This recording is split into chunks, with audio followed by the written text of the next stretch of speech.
ወንጌለ መንግሥቱ ለክርስቶስ መንግሥቶ ወጽድቆ ዘአወፈየኒ አወፈይኩከ ስዑስ መቀርበት መንግሥተ ሰማያት መስገን ሓንዶ ዒላትኩም እግዚአብሔር ይመስገን። አሜን። ምስጉን ባህሪ አምላክና ቅዱስ እግዚአብሔር ካብ ዘለናዮ ንድሕሪት ብሃኬት ብድኻም ብስንፍና ብሓሳብ ካብ ዝጎተና ዓለም ብመንፈሳዊት ተሓሳስባ ተለዓዒልና ብመንፈስ ቅዱስ ተመሪሕና ናብዚ ናይ ኣምልኾት ናይ ምሕረት ቦታ ክንመጽእ ስለ ዝረዳእና ክብርን ምስጋናን ንስሙ ይኹነልና አሜን። ሕዚ ኣብ ብቢ ዘለናዮ ኣብ ውሽጢ ናብ ደገን ኮይንና ህሊናና እክብ ይበል ወግዒ ይሃሉ ዝኣቱ ሰብ ጥራሕ ቀስ ኢሉ ኣትዩ ቦትኡ ሒዙ ክከታተል እቲ ኣብዚ ዝፀናሕና ግን ሓንትን ተብዚ ዝሓልፍ እግዚአብሔር ዝነግረና ክንመሃረሉ ህይወትና ክናስተኻኽለሉ ፈቒዱ ፀዊዕናስ ክንመሃረሉ ክንግሰፀሉ ክነስተውዕሎ ዝግበአና ምስጢራት ክምግበና ድማ ስለ ዝፈቐደ ነዚ ክነስተውዕሎ ክነዳምፆ እግዚአብሔር ናይ መስዋዕት ጸጋ ንኹላትና ይዓድለና ወግዓ ይሃሉ ሓደራ ስም ቤተ ክርስቲያን ምክንያቱ ኣእምሮ ተርጓሚ ኣእምሮ መንበቢ እውን ስለ ዝብተን ቀጢልና ንስማዓዮ ነስተውዕሎ ነገረ ድህነት ሓሙሽተ ኣእማደ ምስጢር ስለ ዝኾነ ብፍላይ ኣብዚ እንናገሮ ናይ ትምህርቲ ሃይማኖት ስለ ዝኾነ ብኡነ ክነዳምፆ ይግባእ።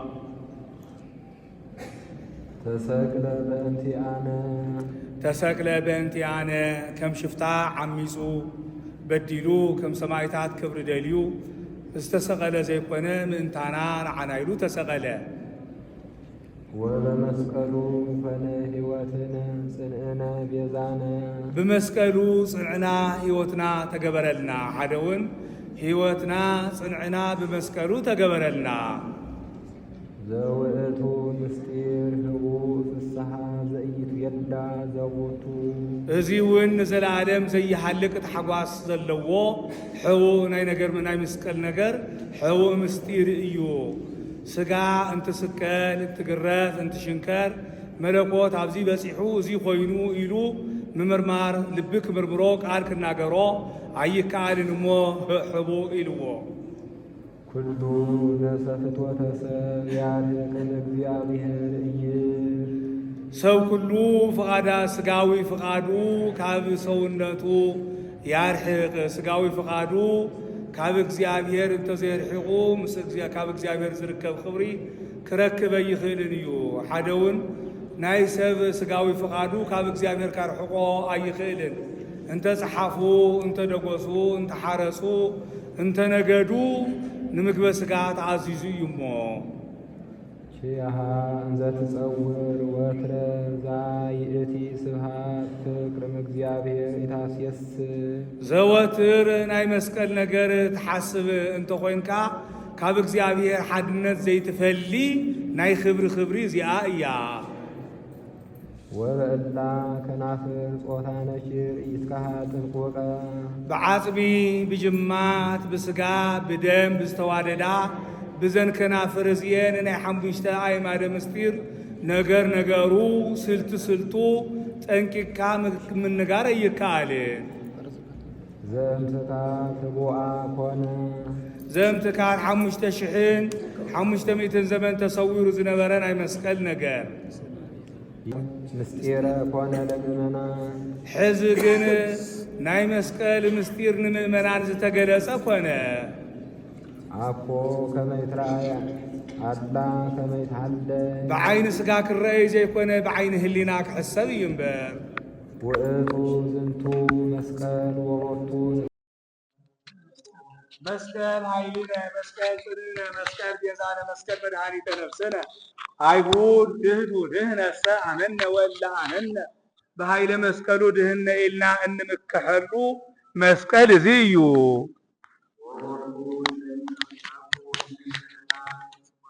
በሃይማኖት በሃይማኖት ብምግባር ፍጹማን ዝኾኑ ምእመናን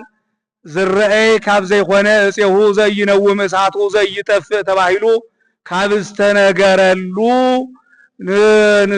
ዝረአይ ካብ ዘይኮነ ካብዚ እሳት እዚ በሐቂ ሰብነቶም አድሓኑ ሓደውን እፄሁ ዘይነው እሳቱ ዘይጠፍእ ተባሂሉ ካብ ዝተነገረ ቀዋሚ ካብ ዘይኮነ ጸኒዑ ካብ ዘይነብር ካብ ዝግብር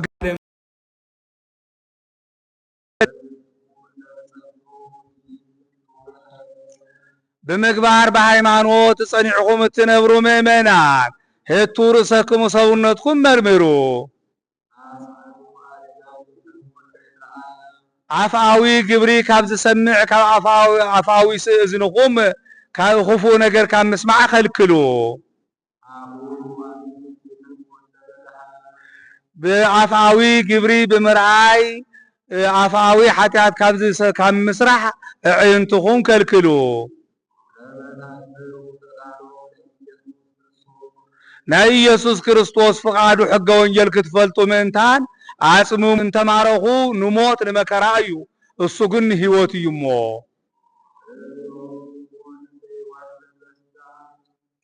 ርዮ ሞት እንዘይወርድ በስጋ እስካብ ሕዚ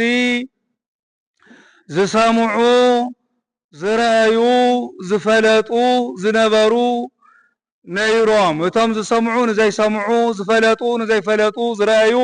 نزيرأيو زنبرو نزينبرو ينقروهم نيرهم كاب حزن دحارقن قويتان ديابلوسن زنقاقروا ايمو سبزفلته خمسو ايو موت استبحال ديابلوس ايو بقبرو موت يبلو انه باكال سقان ابسيول انتورد ريو جاقيو سحاتو وامسلو ووتو بكم يعلم مدوهي تقران ينزل مدو عرق بأسي امسلو جاقيو سحاتو جاقيو سحاتو كما يليو يسحتو انتيلنا نموت بسقا تواردو نموت بسقا تواردو عفون مرير حاموت يدون اقرون استسحالك انو تنتبريوو جاقيو سحاتو ركبسي امسلو زورد بعكاله نفس يكونن من تاي بسغا زبله انتلنا سغا بنفسي نفسي بسغا مصوع لماديو يتقتل نفسه كم زبله حبيرهم እንዳለው ሲሆን መስተፈላለዩ እንተይልና በዝለመዶ ጸውዕዎ ሓደውን ጀገዮ ወአምሰለ በሐደደሩ وبكم يعلو مروهي تجاقيو انتاي السحطو رئي سميء كبل انتليو عصنن والديه لرئيه هلما ابوكا ورئيوه هلما ابوه قبع هسان ما تصالح كم زبل رئيو موت بسقا عمل المسكال تسقيلو يلوهي انت بالسميعو زيس روك بسيو إلو جاقيو روك بسي عمسلو وبوتو بكم يعلو مروهي نقران ينزل مدو ركبسي امسلو انتاي خصحتو حزي منو نابله خقباطر انديو ايلو مملو برهان ملكوتو ريو بن سيبل بلعول قال كمزيلو تناغره برهان ملكوتو كمزيلو تناغره وكفص نكدان يبل برهان ملكوتو بلج ابيللو فريحو عولو تناغره حدون ناي كبرو ناي غويتنتو مغلص زخونو ملائكه بغره مسكل كمشاشي تنصفوم كم قصل رغيفوم ريو عولو اسمعو تناغره وريكو هيلات سماياويان دنونان ودن غصانه ديباو دمسكل قدوس وسبوه كم زبل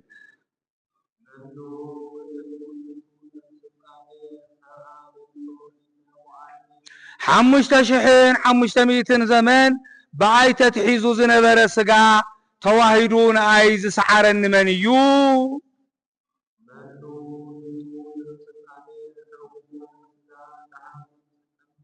حزي ناتو دخمت نايقويتا حيلي نمسكري خيد حمشت ميتن زمان بعيت تحيزو زنبره سقا تواهدو كابشو متى إذا سحرني كم معرق إذا واردني إذي منيو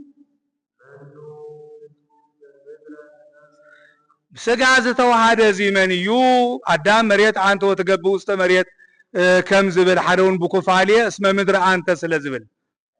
سجاز خونه كله مدر يبلو الصوص سماياوي نيرو أنا يفلتني لمبارة الصمع أروز أرجع وسط سماي زي ما لازم ورد أم سماي ولد وعلى أمهياوي لدونا جيرنا ينبرن أنا زي فلت كوين أمبر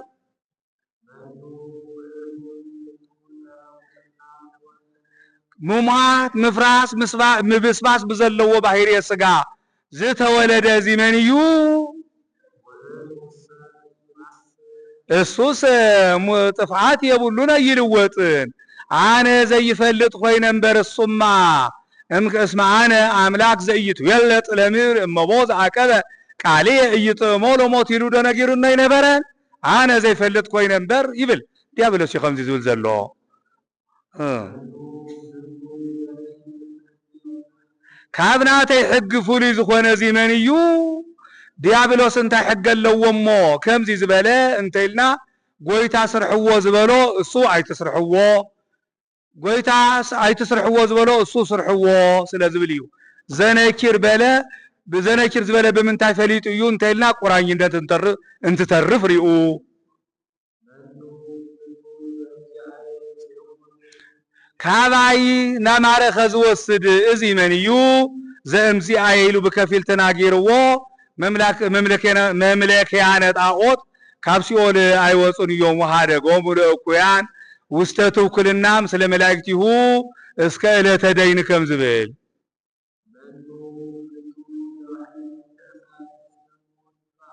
ندسات باهري زلو ازي مساي مسموت زغطم زواغا منيو حدون مساي مسند ساعت زواغا ازي منيو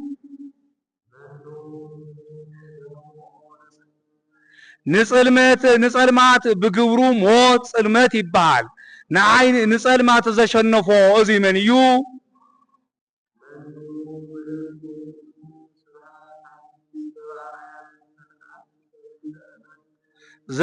زبر يز انت بليو نعو بمرعيه كسرحو زدلوخو زتخلكلني ازي انقدا برهان منيو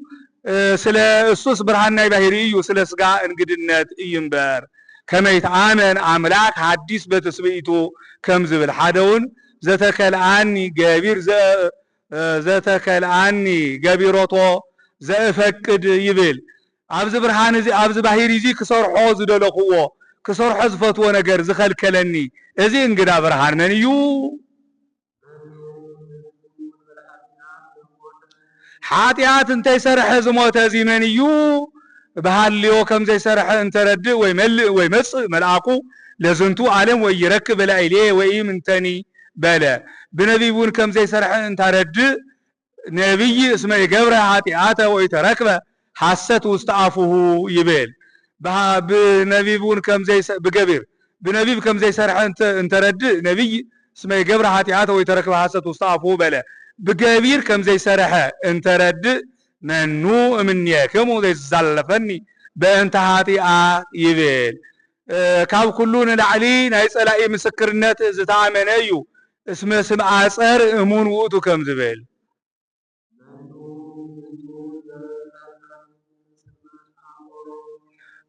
ببزوح ببرهانو نصلمات عور زغبرو ازي منيو نسيول صلمات برهانا برهان صلماتايو هذا صلمات مبرات حيزوم اتيوم صنيحون كوص انتلو صلماتو كم زصنع نابسيولون غويتا ኢየሱስ ክርስቶስ አቲው ምስወፀ صلماتو صنيعوم يو አብርዕል ወገነይ ሰልጢነ ክነብር ዘይ ሓደገኒ እዚ መንዩ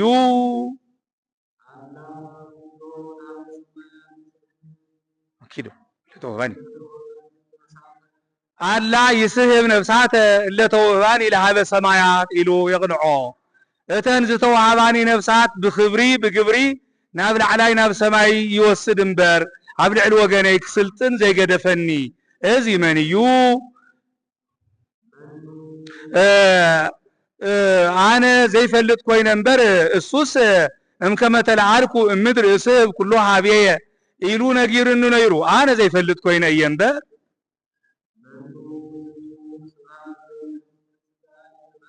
ይትማሰን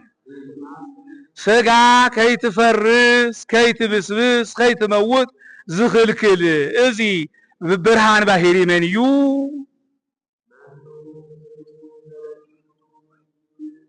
ክድህስሶ ክትንክፎ ዘይከኣለኒ እዚ መን እዩ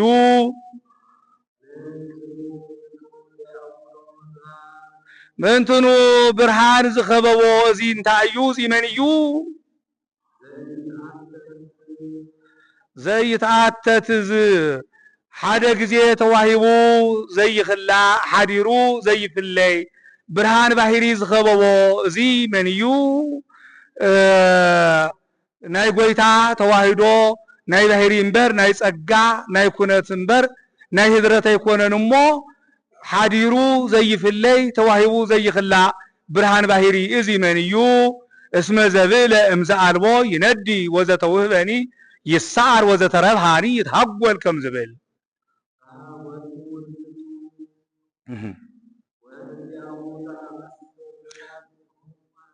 ተሃጎልኩ እምዝንቱ ካብዚ ተፈለይኹ ረሓቁ ተፈለኹ ወምልያሁ ዝኣማስን ኣብ ልዕሊኦም 5500 ዘመን ሰልጢነሎም ይነብር ካብ ዝነበርኩ ካብ ወገኑ ምስ ዛማ ዝጎድኦ ዘጥፍኦ የብለይን ሓደውን ተሃጎልኩ እምዝንቱ ዋይ አነ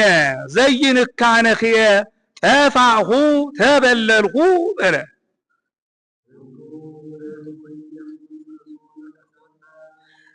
መላእክት ይምልሱሉ እንታይ መኑ እንዳበረ ያቀባጠረካሎ ኣብ አይሁድ ሓዲርካ ዘስቀልካዮ ኢየሱስ ክርስቶስ ዘይኮነን ኢሎም ይምልሱሉ ሓደውን ጎይታ ኢየሱስ ክርስቶስ በዓሉ ይምልሰሉ እንታይ መኑ የብለካሎ ኣብ አይሁድ ሓዲርካ ዘስቀልካንዲ ኢየሱስ ክርስቶስ የንበር ናይ አቦይ ናይ ነይ ናይ አዳም ናይ ሔዋን ደም ዘይተርፈኒ ካሕሳ ዝኸፍል ኢየሱስ ክርስቶስ ኢሉ ይምልሰሉ ሓደውን በዓሉ ናይ ኸሳሲ መላሲ ኮይኑ ይምልስ እንታይ ከመኑ የብለንሎ ኣብ አይሁድ ሓዲር ዘስቀልክዎ ኢየሱስ ክርስቶስ ዘይኮነን ኢሉ በዓሉ ይርታዕ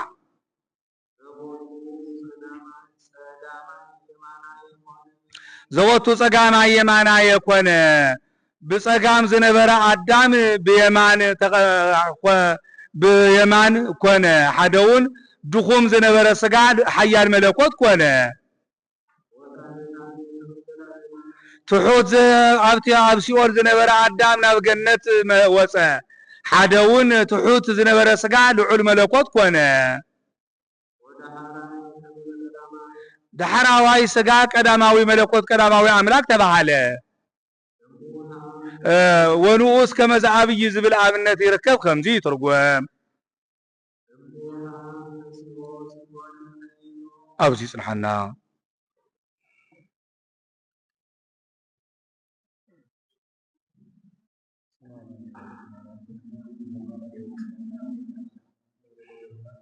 አሜን أولا زبسمايات يقدس من قزم سامن مستوكم فقادر بكما بسماي كما هو بمدرسي ساي نزل الليلتنا هذا النيوم رجلنا وصانو دينا كما نهنا نين رجل زعبس لنا يتابع نفسه من صوت الله علينا وعلى هنهم كله وكويس مسيحك يأتي من قست عيل وصوات العالم عالم بسلام قدوس جبريل ملاك أوزك مريم سلام ملك رنجل ولينا جورنجل أما እግዚአብሔር صلاة والسلام ملك بوركت عندي ما نستوبر كريكر سيك تبسيب سيد او امليت ጸጋ እግዚአብሔርም ስለች ሳሪ ወጸልይ ለነ ምህረተ ሀው ፍቁር ወልድኪ ኢየሱስ ክርስቶስ ከመይ እስራኤልን ኃጣውኢነ ይበልካህን ጸጋ ንምስባኺና ወንገዲክና ይንበር ጸጋይና ይነላል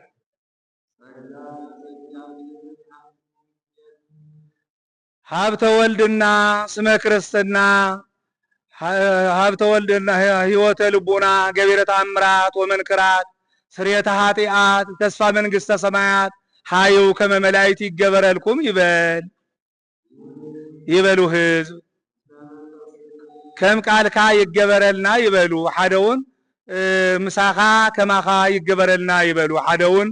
አባኻ ሓዲሩ ዘሎ መንፈስ ቅዱስ አባና ይሕደር ይበሉ ወብነ አሐዱ መንፈስ ዘሃይማኖት ከምዝብል ይበርካህን ንፈጣሪና እናመስግኖ ይበሉ ህዝብ በሐቂ ይግቦ እዩ ይበሉ በሐድነቱ ምንታዌ በሰለስቶነቱ ርባዬ ይብሉንሞ ሐደውን ንዑ ብዝግባ ነገር ይግቦ እዩ ይበሉ ሰብ ጻድቅ እንተይለምዎ ሐሶት ንጹህ እንተይለምዎ ኃጢአት ኃያል እንተይለምዎ ድኻም ሀብታም እንተይለምዎ ድኽነት ይስማዕምዑ እዩ እሱ ግን ኃጢአት ዘይብሉ ጻድቅ ሐሶት ዘይብሉ ንጹህ ድኻም ዘይብሉ ኃያል ድኽነት ዘይብሉ ሀብታም እዩሞ ሐደውን ንዓና ብዝግብርቱአ ይደሉ ንዓና ብዝግባ ነገር ክነመስግኖ ይግባአና ይበሉ ይበልካህን ልቦናኹም በሃይማኖት ህሊናኹም በአንክሮ በተዘክሮ አጽንዑ ይበሉ ህዝብ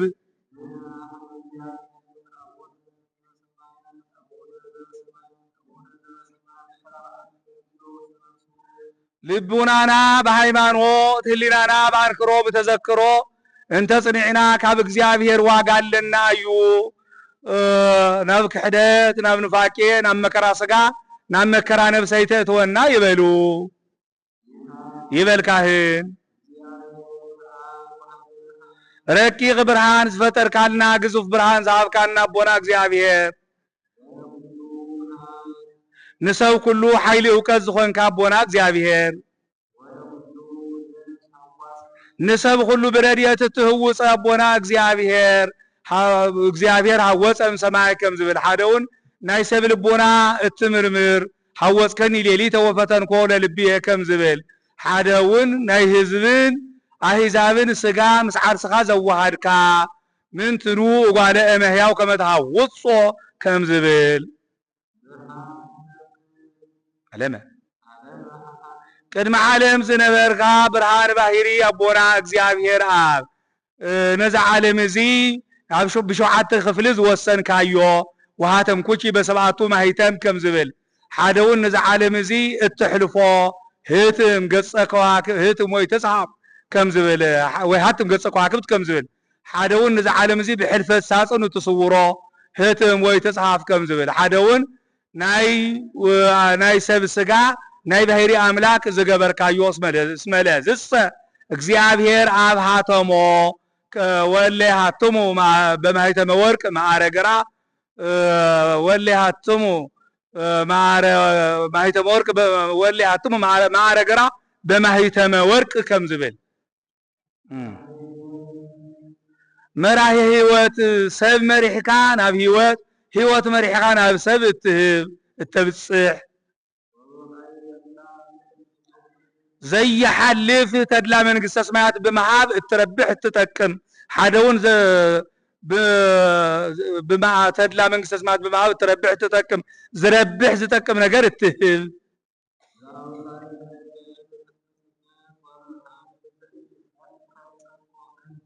ካን ዓመቆ ጸልማት አውፂኻ ዘይርከብ ብርሃን ዝሃብካና ዘይትረከብ በለ ብለይቲ ፀሓይ አይርከብን እዩ ሓደውን ለውሰከን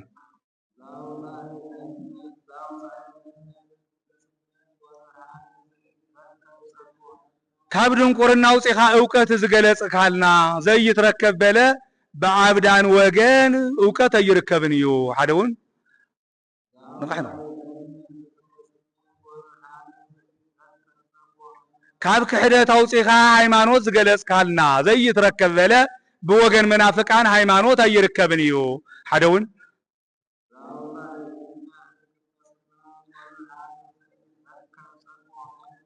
ካብ ሲኦል አውፂኻ ናብ ገነት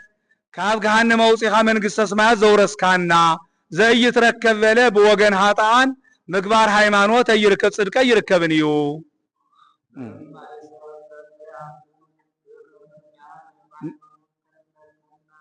ንአምነካ ንዓና ካብ ሃይማኖት ካብ ክሕደት ካብ ማይሰረ ክሕደት ፈቲሕኻ በሃይማኖት አኽበርካና ሓደውን በሃይማኖት ብዝርከብ ክብሪ አኽበርካና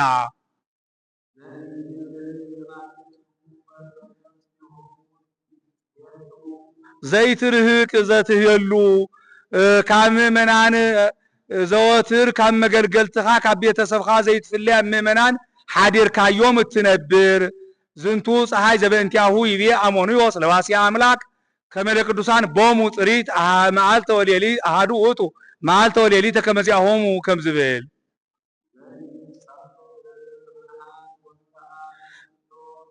ብምፍራህ ብምርዓድ ኮይና ንትልምኖ ነፍሲ ሸላ ዘይብል ሸላ እንተይሉውን እስካብ ተላጽቆ ተሲል መላሊሶም እስካዕ ዝልምንዎ እዩ ያረምም ከመዘይ ሰምዕ ያጎነዲ ከመዘይ ይሁብ ከም ዝብል حساب قدم محسابو أقدمو زفلت وتوسي عمر هلنا سب قدم كونتا كم زبل صراحة قدم مسرحو أقدمو مرميرو زفلت قدم يفطر قدم يفطروا العدام يأمر قبرو كم زبل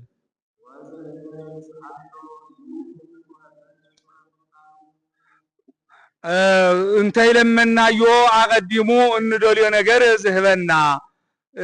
داويت كسرت لإግዚአብሔር ፍኖተከ ይቤል ሐዋርያ ቅዱስ ጳውሎስ ወንዘ ተአኩቱ ክስቱ ስለተከሙ ቅድመ እግዚአብሔር ይቤል አብዚ ጎይታ ከምዚ በለ አይጻባን ናይ ባሪያን ናይ ጎይታን ቃል አይጻባን ዶቴልና አይጻባን ዳዊትን ጳውሎስን ዝተናገርዎ ሰብ ከምዚለ ለሚነ እግዚአብሔር ከምዚ ገይርለ ኢሉ ናይ ሰብ ሃይማኖቱ ናይ እግዚአብሔር ሃልወቱ ክግለጽ ምንት ይንበር ነገር ከምናይ ጎይታ እዩ እንተይ ለመናዮ ዘድለና ነገር ምዃኑ ፈሊጡ አካል ዘይ አክል ሀብቲ ይብናዩ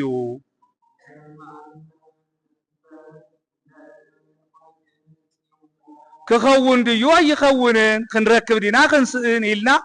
እንተይ ተጠራጠርና እንተለሚናዮ እንደልዮ ነገር አቀድሙ ዝህበና زي مرمر بحيري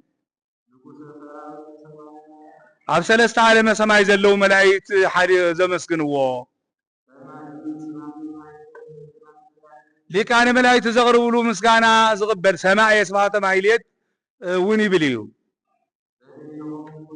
نزل عالم حدير ومز نبر نلمنا كلنا مول منانا تقبل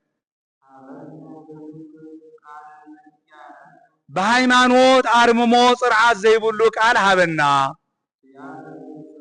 سبوه لنا خنا مسغنكا اكوت لنا خنا مسغنكا نبارك بوروك لنا خنا مسغنكا نزل عالم باخا عملنا صنعنا نخنبر حابن نبتو كلت قال زي يارمم نحنا باروتكا مغلغلتكا قساوستي ونا مسكنك قالنا يبلوه او غويتانا اخنا مسكنك قالنا يبلو يا مسكنو يبلكاهن او غويتا ኢየሱስ ክርስቶስ ቁርጽ ልመናና ሰማዕ ሓደውን ሰማይ ከነ ይብል ቁርጽ ልመናና ሰማዕኻና نسون بهامان سجا بتعمرات نبهامان نفس بتمرتي الناجروم حدون الناجر كايوم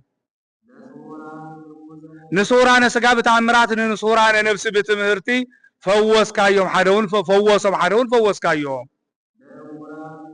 نعوران سجا بتمرتي نعوران نفسي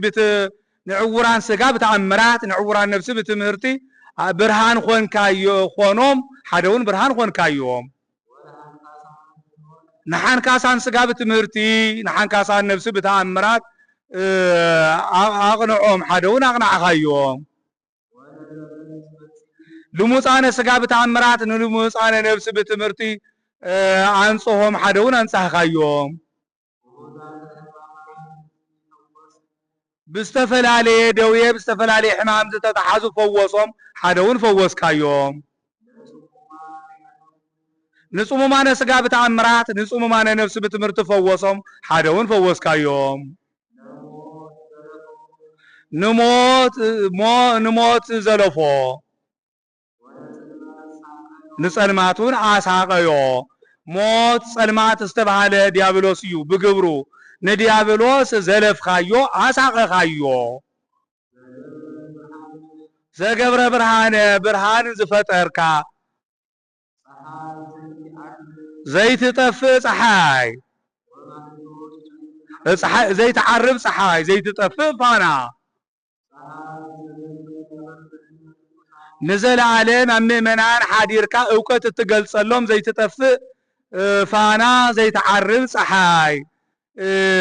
ፀሓይ ማህይጦት ከም አምላክን ፀሓይ ማህይጦት ከም ሰውነቱ ዘይዓርብ ዘይጠፍእ ከም አምላክነቱ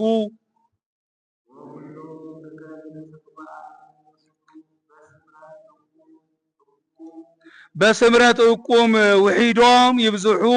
በዚሖም ይውሓዱ እንተይበለ ብቁርጽ ፍቃድ ንዓለም ኩሉ ጌጽ ዝፈጠርካ ንዓለም ኩሉ ጌጽ ዝፈጠርካ ንሰማይ ፀሓይን ወርሕን ከዋክብትን መላእክትን ንምድሪ እጽዋትን እንስሳትን አራዊትን ደቂቃ አዳምን ንአካል ህዋሳትን ንልቡና ማዕረጋትን ንመምህራን አርድእትን ንቤተ ክርስቲያን ስዩማንን ሰረቀ መድኃኒ ብግልጺ ብስተገለጸ ብስተረድአ ነገር ንሰብ መድኃኒት ኮይንካ ተወለድካ ንነፍሲ ካብ ክሕደት ካብ ኃጢአት ዝመለስካያ ንኹሉ ብዝግብኦ አቀዲምካ ዝሓሰብካሉ ናይ መላእክት ፈጣሪ ናይ ኩሉ ፈጣሪ ናይ ኩሉ አቦ ናይ ዓለም ገጽ ሽልማት ንምድሪ ዝፈጠርካያ ሓደውን ዘጽናዕካያ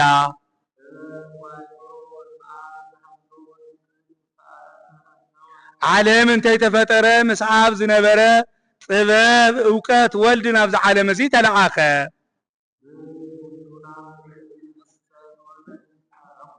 እዚ አነባብራዚ ዘይናወጽ ዘይልወጥ ዘይፈርስ ዘይምርመር እዩ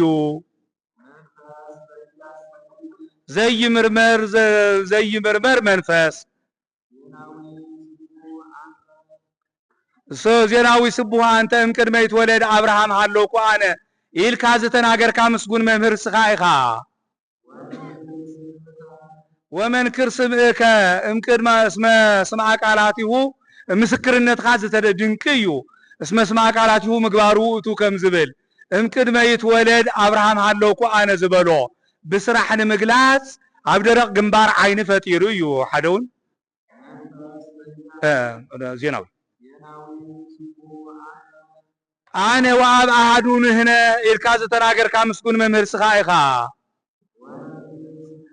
ምስክርነትካ ድንቅ እዩ እስመ ስምዐ ቃላቲሁ ምግባሩ ውእቱ ከም ዝብል አነ ወአብ አሐዱ ንሕነ ኢሉ ዝተናገሮ ብስራሕ ንምግላጽ ናይ 4 መዓልቲ ሬሳ አልዓዛር አልዒሉ እዩ ሓደውን ዘረየኪያ የርእዮ ለአብ አነ በአብ ወአብ ብየ ኢልካ ዝተናገርካ ምስጉን መምህር ስኻ ኢኻ ምስክርነትካ ድንቅ እዩ ብምስክር እስመ ስምዐ ቃላቲሁ ምግባሩ ውእቱ ከም ዝብል ዘረየኪያ የርእዮ ለአብ አብ አነ በአብ ወአብ ብየ ዝበሎ ብስራሕ ንምግላጽ ጉሁቅትን መጻጉዕን ፈዊስ እዩ ሓደውን ዘረየኪያ የርእዮ ለአብ አነ በአብ ወአብ ብየ ኢልካ ዝተናገርካ ምስጉን መምህር ስኻ ኢኻ ወመንክር ስምከ ስምካ ድንቅ እዩ ኢሳይያስኒ ሰመዮ መንክረ ስምየኒ መንክር ወመድምም ከም ዝብል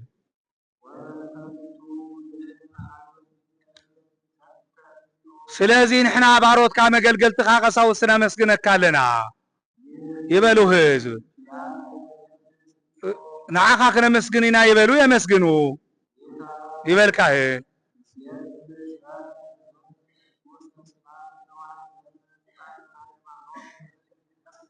ዘይልወጥ ዘይፈርስ በአኻ እናአምነሉ ሃይማኖት ዝሃብካና እዚ ሳልሳይ ምስጋና እዚ ክቡር ሳልሳይ ምስጋና ንዓኻ ናቅርበልካ ኣለና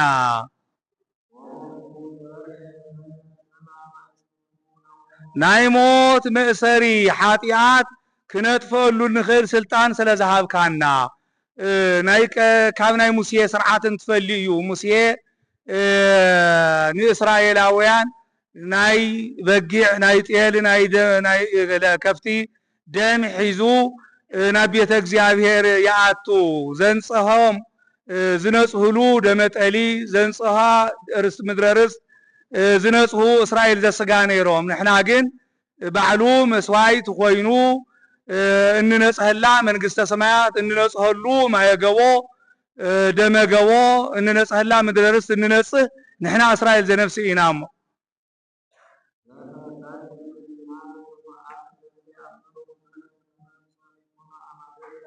ካብ ሰብ ተፈልዮም አማልክት ክበሃሉ ምእንታን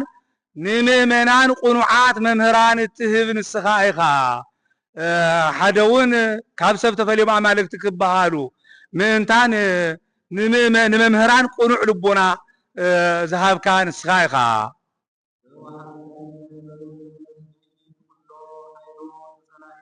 ሊቃና አጋንንት ሰራዊት አጋንንት ክንስዕር ክንረትዕ ምእንታን ስልጣነ ክህነት ስልጣን ሃብካና ምድራውያን ነገስታት ዘይፈትሕዎ ክንፈትሕ ምእንታን ዝአሰርክሙ በምድር ይከውን ሱረ በሰማያት ወዘፈታሕክሙ በምድር ይከውን ፍትሃ በሰማያት ይልካ ስልጣን ሃብካና ሓደውን ከመንፍታ ሌዋውያን ካህናት ዘየስተስርይዎ ዝነበሩ ኃጢአት ተሃድገ ለከ ኃጢአትከ ተሃድገ ለኪ ኃጢአትኪ ኢልና እነስተስርየሉ ስልጣነ ክህነት ሃብካና مسبو مسناي بحيري أبوغا فقرن حدنتن قبركالنا روي مايكل اكزيابير وسب خوين كات سغيل كات تحارك كانا او قويتان تومزو ملمنو خالم منهم سمعيهم تقبلهم نلمنا كان احنا هون عين كساس عين وغس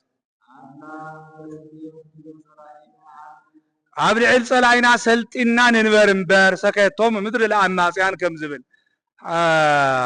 الله بسكيت دي بصلاين حالو يبل عبد العلصل عينا ديابلوس سلطين كان برنبر ناي زوتر لمنانا حبنا ካብ ጸላይ ዲያብሎስ ክንሕሎም እንታን ሓደውን ዘወትር እንጽልየሉ ሃይማኖት ሃበና ካብ ጸላይና ዲያብሎስ ክንሕለው ክንዕቀም እንታ ናይ ዘለዓለም ንጉስ ጎይታ ልመናና ስማ ዘለዓለም ንጉስ በለ ካብ ናይ ዘዓለም እዚ ንጉስ እንትፈልዮ እዩ ናይ ዘዓለም እዚ ንጉስ ሓደን ተሐልፍ ሓደን ትተርፍ እዩ እሱ ግን ንጉስ ትማሊ ንጉስ ሎሚ ንጉስ ዘለዓለም እዩሞ ዘርኢ ዝዘርእ ቤት ዝሰርሕ ዘይብላ ድኻ ሰበይቲ ገዛ ቤት ዝሰርሕ ዘርኢ ዝዘርእ ሂብካ አረጋገእያ ምዕበይ አቦን አዶን ዘይብሉ ድኻ ምዕበይ ሂብካ ተቀበሎ ክዳን ብቀለም ከም ዝንከር ብኃጢአት ዝተነኸሩ ሰባት ካብ ኃጢአቶም ካብ በደሎም አንጽ ሰነፋት አለብን ካብ ጽድቂ ካብ ሃይማኖት ፈሊሶም ናብ ኃጢአት ናብ ጣዖት ዝኸዱ ናብ ጽድቂ ናብ ሃይማኖት መልስ ኣብ ግዕዞት ቤት ዘለው አድሕኖም ንኹልናውን እንባ መጸግዒ ኩነና ኦ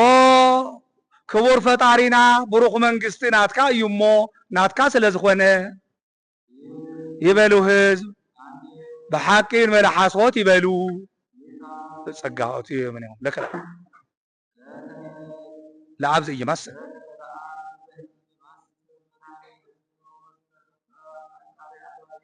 አልዓይሉ ንዘጀመረና አጀሚሩ ንዘፈጸመና ንልዑል እግዚአብሔር ክብርን ምስጋናን ይብጽሐዮ አብዚ ጽንሐና ወንጌለ መንግሥቱ ለክርስቶስ መንግሥቶ ወጽድቆ ዘአወፈየኒ አወፈይኩከ ስዑ እስመ ቀርበት መንግሥተ ሰማያት